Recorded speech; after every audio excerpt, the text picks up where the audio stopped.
সুধীমণ্ডলী এবং সেই হিসাবে সম্মান প্রদর্শন করে আমি দু একটি কথা বলতে চাই।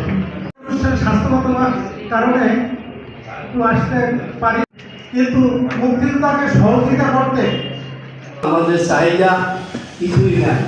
হয়তো আমাদের বিপদে আপনার সম্মুখীন হইতে পারি।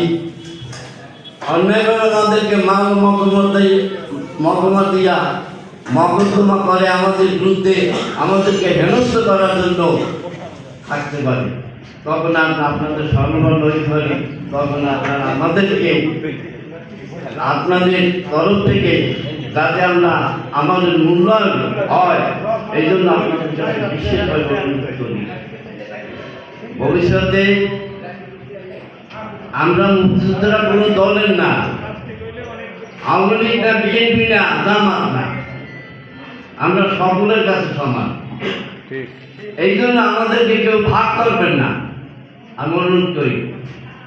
আমরা আওয়ামী লীগও করি না, বিএনপি করি না, জামাতও করি না। যারা স্বাধীনতার পক্ষে শক্তি তাদেরকে আমরা ভালোবাসি, আর স্বাধীনতার বিপক্ষে যারা তাদেরকে আমরা ওই ঘৃণা করতে করতে যতদিন আছি ততদিন করবে ইনশাআল্লাহ। তাই আর আমি একটা কথা বলে যাই, এই দেশে ইতিহাস থাকবে না, ইতিহাস আস্তে আস্তে মুক্তিযুদ্ধের ইতিহাস ধ্বংস হবে।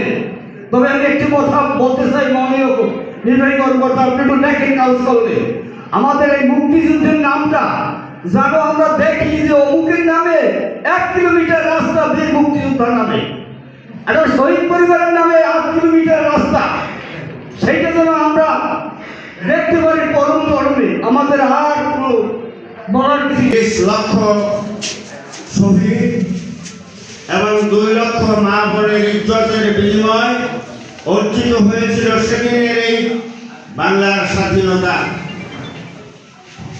আমরা পেয়েছিলাম একটা লাল সবুজের পতাকা, পেয়েছিলাম একটা ভূখণ্ড, আমরা পেয়েছি একটা মানচিত্র,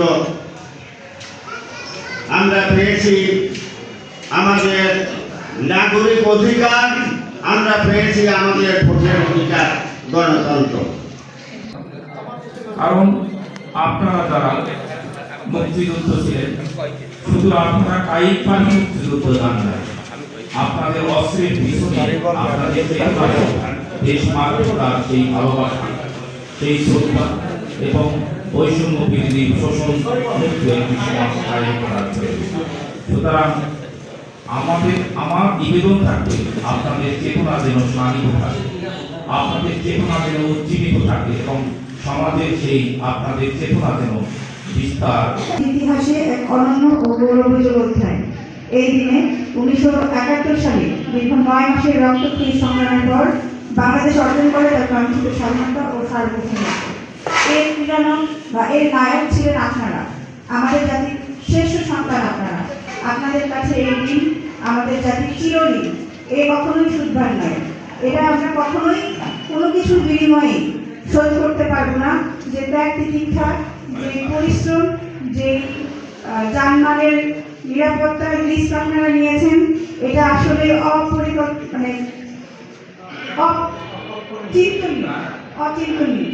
যে আপনারা এভাবে পরিবারকে পেছনে ফেলে, নিজের জীবনকে পেছনে ফেলে দেশকে সামনে রেখে এগিয়ে গিয়েছেন।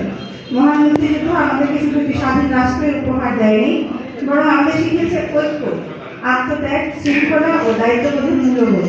এই মূল্যবোধ সমূহ প্রশাসনিক কার্যক্রম পরিচালনার ক্ষেত্রেও আমাদের জন্য পথ নির্দেশক।